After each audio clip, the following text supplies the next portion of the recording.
back live with you tonight, and thank you very much for staying with us. A service delivery protest in Parys in the Free State turned violent this past Monday. The protesters torching property and looting shops. A house belonging to the mother of the Ngwathe local municipality mayor and a municipal building were set alight. 11 people were arrested and will appear in the Parys Magistrates Court tomorrow on charges of public violence. Meanwhile, Lieutenant Colonel Juanita van Rensburg says no one has been arrested yet on charges of arson and malicious damage to property. For more on this, we are now joined by Victoria De Beer, the mayor of the Ngwathe local municipality. Mayor, good evening, and thank you for making time to come and talk to us. First and foremost, how's your mother? How's the family?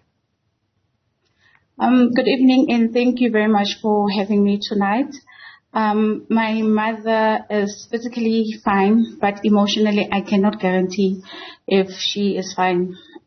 Thank you. Now, in terms of the community today, as we speak right now, I mean, we've been seeing some volatile scenes coming out from there. Has peace and calm been restored? Is the situation still pretty much volatile as we speak now? As we speak, the situation is still a bit volatile, but we are asking for calm and peace so that we can actually handle the situation better. Yeah. What has led to this? I mean, in your own assessment, what actually went wrong? I mean, we believe that there was a protest and people wanted to have engagement with yourself. But there was a lack of response from the local government, and this led to the kind of violent protests which we do not condone, and of course that has led to your mother's house being burnt. Okay. Thank you very much. Correctly so, I would like to indicate that there was an attempt to engage with me, and that happened sometimes in December. And it was about, when they delivered this memorandum, it was about just close to 2 days before or a week before the municipality could close. And as a municipality, we were actually in the process of responding to the memorandum as we have just opened recently, so that we can go back, because one of the commitments that I have made to the community was to say that I would go to each ward and respond to the issues that they've raised in terms of the water challenges. Unfortunately, it came to a stage where the patients were not there, which is also understandable. Yeah. Now, what is your understanding around this? Is this a politically motivated incident, or is this an incident that comes because of the levels of frustration of the people? Firstly, what I can say is that I understand that the levels of our community members are very high. The community is very angry. Remember, the water situation in Parys it comes for years now.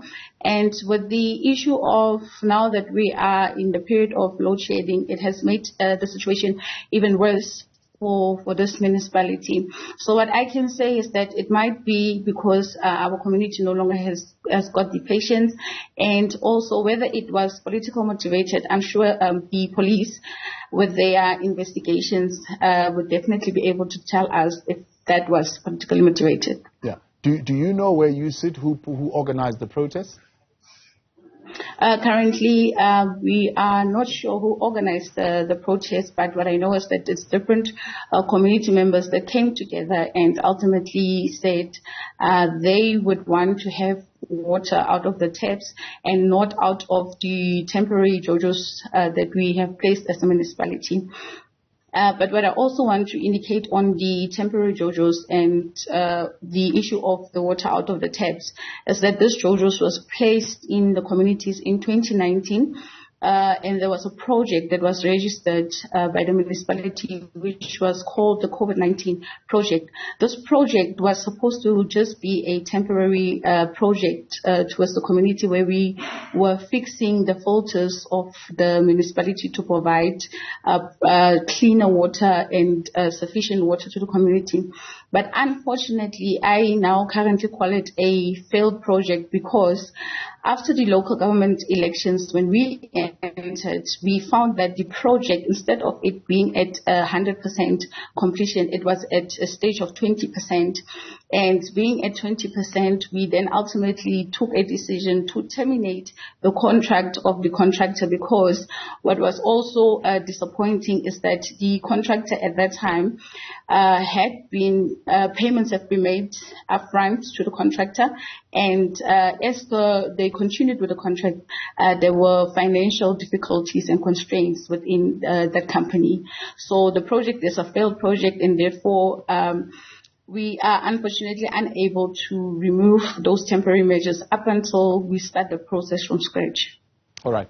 So you are saying it's various members of the community that have come together to organize the protest. There are some who are saying it's people from within your organization who are also involved in the organization of this protest. What do you want to say to that? What do you know about that?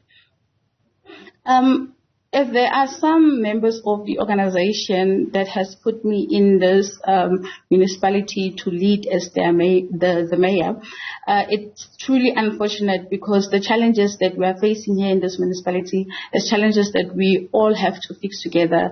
Remember, the organization that has placed me in this municipality, in this manifesto, it was clear that the issue of water and sanitation is the first priority, and that is exactly what we have done as the new administration, to say that our first priority would be to solve the issues of water.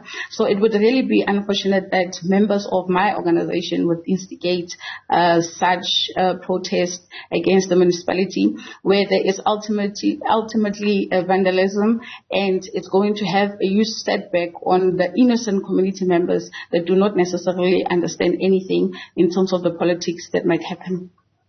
So a social media post attributed to you, and you will tell us if indeed it is yours, was making an appeal to President Ramaphosa, saying, we understand the water challenges, but the load shedding is making matters worse. Please assist us. Was that your post, and what did you mean by that? Indeed, that was my post, where I was saying to the president, it was actually a cry out to say that the president can, if we can really do action or take quick action regarding the electricity crisis that we have in the country, because as municipalities, we are really suffering just as much as businesses are suffering, because most municipalities are dependent on electricity for their plants to run. And when I made that plea, it was on the issue of the stage 6, that you can't survive as a municipality if you are at stage 6, whereas you lose about close to 10 hours without pumping water to your communities. So it means the reservoirs are unable to be filled. And when there is water in the reservoir, those ones that are receiving water quickly then ends up going to get water, obviously, because now there's water. And unfortunately, where the water goes to the lower lying areas, those people will suffer at all times. So it doesn't really make any impact when we start pumping, especially when it is at stage 6. Yeah. So are you saying the failures of your organization, the African National Congress, to address the question of load shedding is exacerbating the situation in the Ngwathe local municipality? Because pictures that we are seeing, I mean, it's a water treatment plant that is literally just full of mud. Okay. What I'm necessarily saying here is that as the African National Congress, we need to take up and implement our resolutions. So the ESCOM issue, and I'm glad that the President spoke about it at the conference, and he also spoke about it at the January 8th statement. So I was pleading to say that let's take action, as you have already spoken about it. And the issue of the photos of the water plant, this also just means it's an administrative issue, and we really, as those ones that are leading in this municipality, needs to really start playing the oversight, and we have started by doing so. Hence, when we started opening this year, the team had already started cleaning the clarifiers. Yeah. Well, how does the water treatment plant get to that degree? I mean, I believe in 2012 the water challenges started there. That is when this muddy water started coming out. And 2018 it really got worse to the point where now water is completely being cut off in some instances. How does the system get gradually worse throughout the last decade? The unfortunate part with those clarifiers is that it was also a project, and the same contractor that was dealing with one of the filters was also handling the issue of the clarifiers. And what is happening there, after we have done an assessment and has requested a mining company to actually assist us just to assess the plant. And what we have identified out of that assessment is that the wheels that we are using are the incorrect wheels, so the clarifiers are not turning, and once your clarifiers are not turning, there will be a lot of sludge. And now to remove the sludge manually, it takes a lot of time. It takes about 2 days to a week for the team to remove that sludge.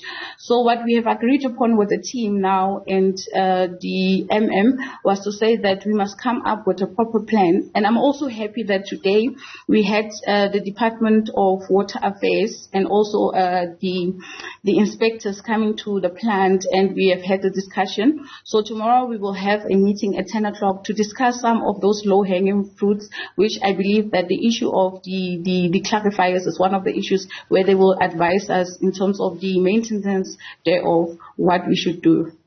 Executive Mayor, we appreciate your time and thank you very much for coming on tonight. That's the Executive Mayor of the Ngwathe Local Municipality, Victoria de Beer.